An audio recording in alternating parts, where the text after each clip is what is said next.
Hello दोस्तों, आसिफुल YouTube channel में आपका स्वागत है। मेरा नाम चेतन वर्मा है और क्लास 8 के टॉपिक परिमेय संख्याओं की शुरुआत करता हूँ। परिमेय संख्याओं के बारे में हम पढ़ेंगे कि परिमेय संख्याएं होती क्या है, इनकी प्रॉपर्टीज के बारे में पढ़ेंगे, जैसे योग, व्यवकलन, गुणनफल और भागफल आदि की विस्तार से पढ़ेंगे। तो आइए शुरू करते हैं। सबसे पहले परिमेय संख्या के बारे में जानते हैं कि परिमेय संख्याएं होती क्या है। परिमेय संख्याओं की बात करता हूँ तो वे संख्याएं जो पी बाई क्यू की फॉर्म में होती है।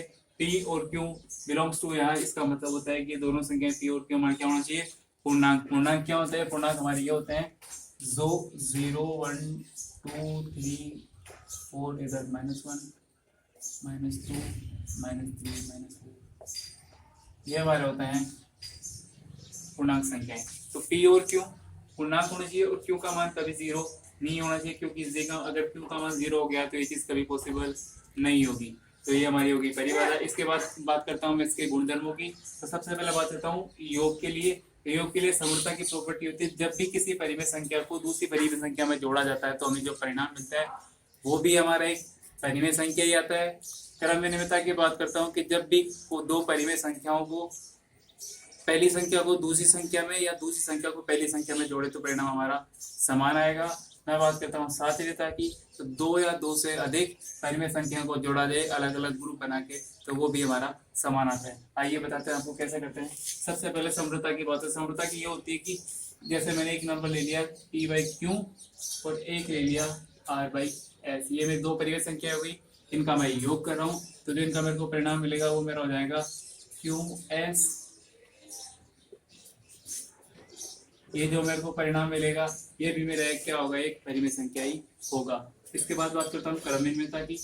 मैंने यहाँ पे दो परिमेय संख्याएं ले ली, p बटा क्यू प्लस r बटा s is equal to r by s plus p by q. पहली परिमेय संख्या को दूसरे में जोड़ो या दूसरी परिमेय संख्या को पहली परिमेय संख्या में जोड़ो, दोनों का मान बराबर ही आएगा। कैसे आपको बताता हूँ।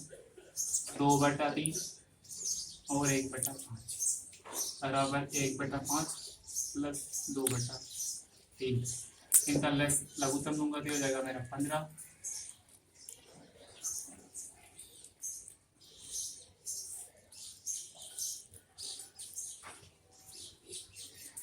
और ये हो जाएगा मेरा 15।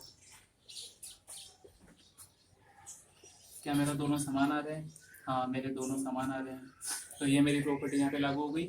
इसके बाद मैं बात करता हूँ साचर्यता की। साचर्यता की प्रॉपर्टी होती है, मैं यहाँ पे ले लूंगा तीन परिमेय संख्याएं, इनको जोड़ूंगा, इनका क्रम चेंज करूंगा मैं एक्चुअली। यहाँ पे ये तीन परिमेय संख्या होगी, इनको इसके ग्रुप में जोड़ूंगा और ऐसे ही ऐसे करूंगा। यहाँ पे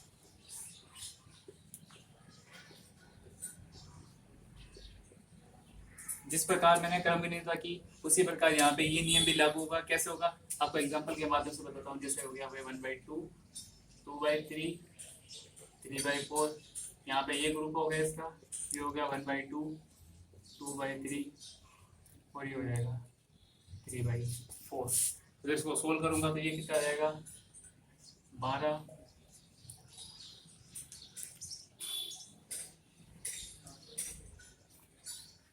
प्लस 1/2 ये हो जाएगा 6।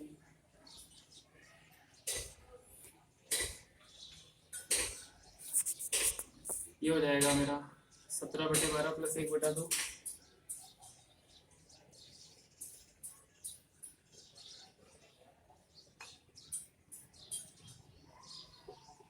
इसको सोल्व करूंगा तो आ जाएगा मेरा पास में 24।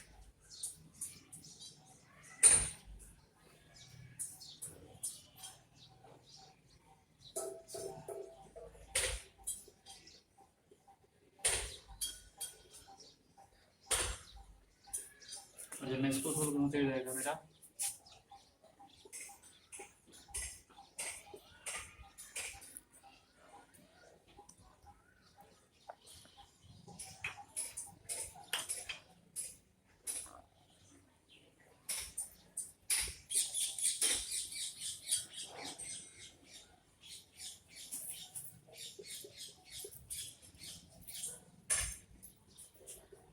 तो जैसा कि आपने देखा कि दोनों संख्याएं बराबर है तो यहाँ पे मेरा साचर्यता का नियम भी लागू होता है। इसके बाद आता है योज्य तत्समकता। योज्य तत्समकता होती है कि मैं किसी भी परिमेय संख्या, जैसे मैंने लिया पी बाई क्यू के अंदर एक जोड़ू या एक में कोई परिमेय संख्या जोड़ू, तो वो हमारा जो परिणाम आएगा वो हमारा क्या होगा, परिमेय संख्या ही आएगा। ये हो गई हमारे योग के बारे में। अब मैं बात करता हूँ व्यवकलन के बारे में। सबसे पहले व्यवकलन की परिभाषा समृद्धता की बात करता हूँ। मैं बोलता हूँ कि एक परिमेय संख्या में दूसरी परिमेय संख्या को जब मैं घटाऊंगा तो जो मुझे मिलेगा वो हमारा परिमेय संख्या ही होगा। ये हो गया p by q minus r by s equal to q s minus, जो हमें परिणाम मिलेगा वो मुझे मिलेगा समृद्धता का, वो मेरा होगा परिमेय संख्या। इसके बाद बात करता हूँ क्रम विनिमयता की। क्रम विनिमयता की बात करता हूँ तो मैं यहाँ पे बात करता हूँ ये वाला कि जैसे मैंने दो परिमेय संख्याएं ले ली पी बाई क्यू और माइनस आर बाई एस, लेकिन ये कभी बराबर नहीं होंगे क्योंकि यहाँ पे इनका क्रम चेंज हो चुका है। क्रम चेंज हो चुका है तो ये कभी बराबर नहीं होंगे। कैसे, मैं बताता हूँ। ये हो गया 2/3 और ये हो गया 2/3 माइनस 1/2, ये हो जाएगा 6।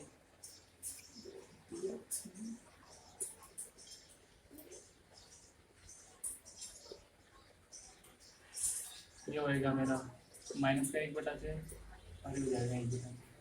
ये कभी बराबर नहीं होंगे। इसके बाद इसी तरह ये हमारा क्रमविनिमयता का नियम लागू नहीं होगा।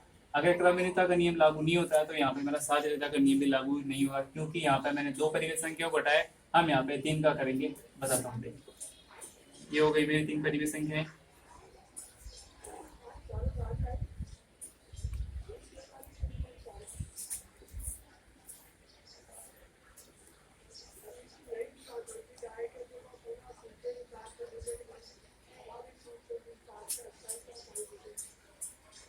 जिस प्रकार हमने देखा यहाँ पे क्रमविनिमयता का नियम लागू नहीं हुआ, उसी प्रकार मेरा यहाँ पे साझेदाता का नियम भी लागू नहीं होगा।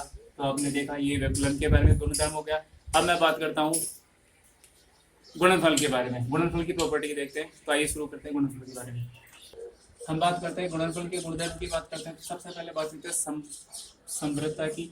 तो मैं बात करता हूँ जब भी दो परिमेय संख्याओं को या एक परिमेय संख्याओं को दूसरी परिमेय संख्या से गुणा किया जाता है तो जो हमें परिणाम मिलता है वो भी हमारा क्या होगा, एक परिमेय संख्या ही होगा। तो ये हमारी एक परिमेय संख्या ये और दूसरी परिमेय संख्या हो गई ये।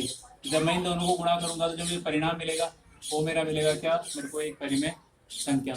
इसके बाद मैं शुरू करता हूँ क्रमविनिमयता की।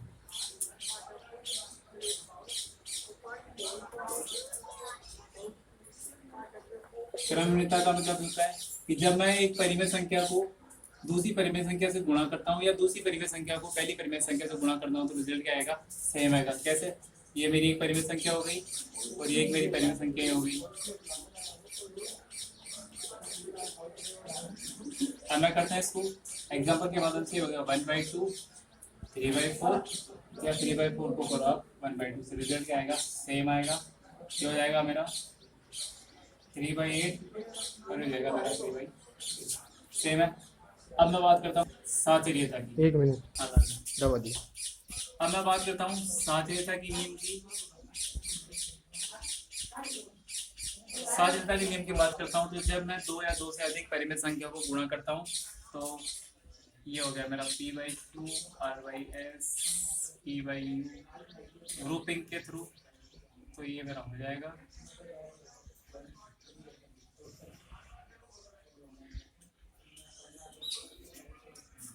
एग्जाम्पल के हिसाब से बताऊँ तो 1/2 2/3 3/4।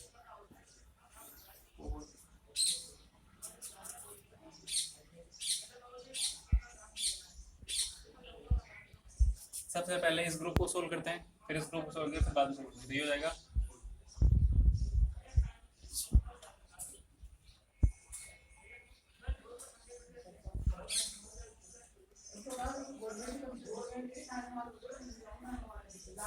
ये क्या आएगा, मेरा क्या मिलेगा मेरे को यहाँ से।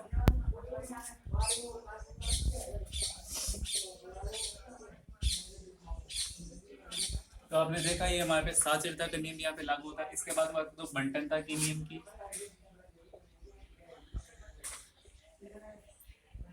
बंटनता का नियम ये कहता है मेरे को कि ये मेरी परिमेय संख्याएं हो गई।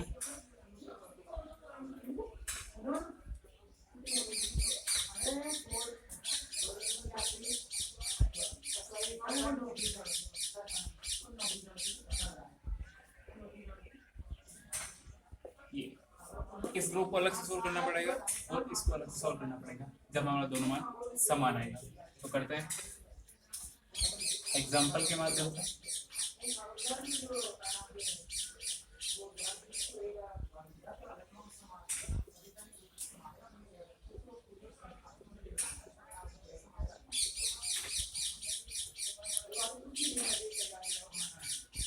तो पहले इसको सोल्व करते हैं। ये हो जाएगा मेरा 2/3 इंटू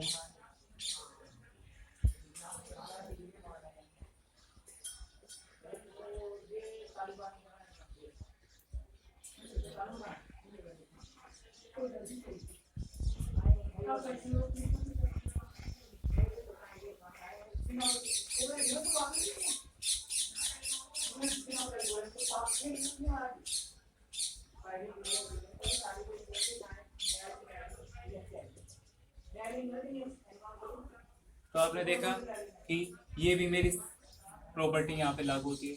इसके बाद एक प्रॉपर्टी और आती है, वो होती है मेरी गुणन प्रतिलोम की। एक परिमेय संख्या p/q है, इसके प्रतिलोम से गुणा करूंगा तो मेरे को क्या मिलेगा यहाँ पे 1, और वो भी एक हमारी क्या हो जाएगी, एक परिमेय संख्या। इसके बाद आती है गुणन तत्समकता। जब मैं एक परिमेय संख्या को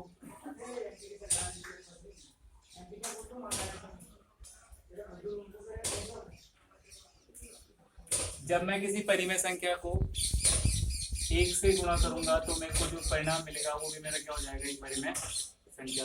तो इस प्रकार आपने जाना है गुणधर्मों के, गुणनफल के गुणधर्मों के बारे में। इसके बाद मैं बात करता हूँ भागफल के गुणधर्म के बारे में। तो हमने बात की भागफल के बारे में, अब मैं शुरू करता हूँ भागफल के बारे में। भागफल के बारे में समरूपता की, सबसे पहले समरूपता की बात करता हूँ।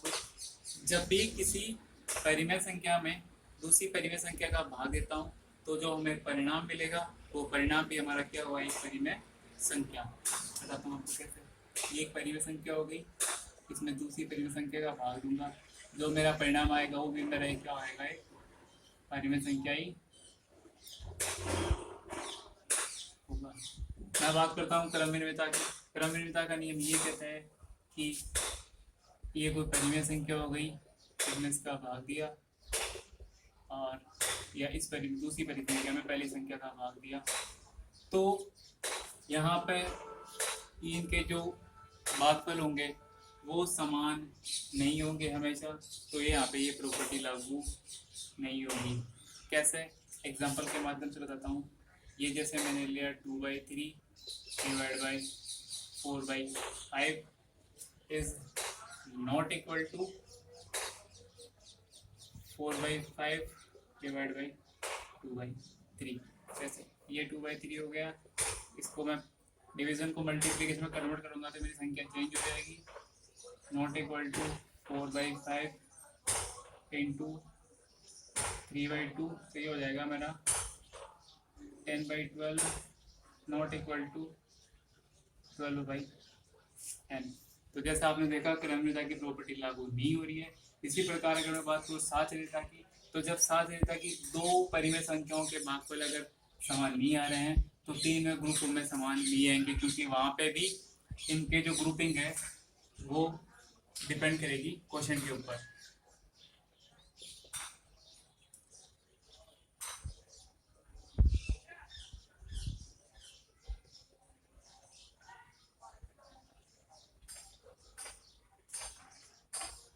यहाँ पे इस ग्रुप का अगर क्वेश्चन की बात करूंगा तो इससे डिफरेंट आएगा, फिर इन दोनों करेंगे, दोनों का अलग अलग है। यहाँ पे हमेशा साचर्यता यहाँ पे हमेशा के लिए लागू नहीं होती।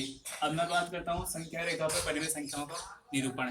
देखिए ये मेरी परिमेय संख्या होगी 0, 1, 2, ये मेरी नेचुरल नंबर्स हो गई, ये मेरा होल नंबर्स हो गए, और ये टोटल मेरा इंटीजर्स हो गया, और इनको मैं परिमेय संख्याएं भी बोल सकता हूँ। अब मैं आपको बोलता हूँ कि दो संख्याओं के बीच में परिमेय संख्याएं काटना। जैसे ये मेरा हो गया संख्या रेखा, ये हो गया मेरा 0 और ये हो गया मेरा 1। इसके बीच में परिमेय संख्या क्या छाटते हैं, दो संख्याएं इनका माध्य ले लो 0 + 1/2, तो बीच में परिमेय संख्या क्या आ गई हमारी यहाँ पे 1/2। एग्जाम्पल के माध्यम से बता दो, दो विधि है। पहली विधि है माध्य निकाल कर, दूसरी विधि है हर को बराबर करके। कैसे? जैसे पहले है कि 5 व 6 के मध्य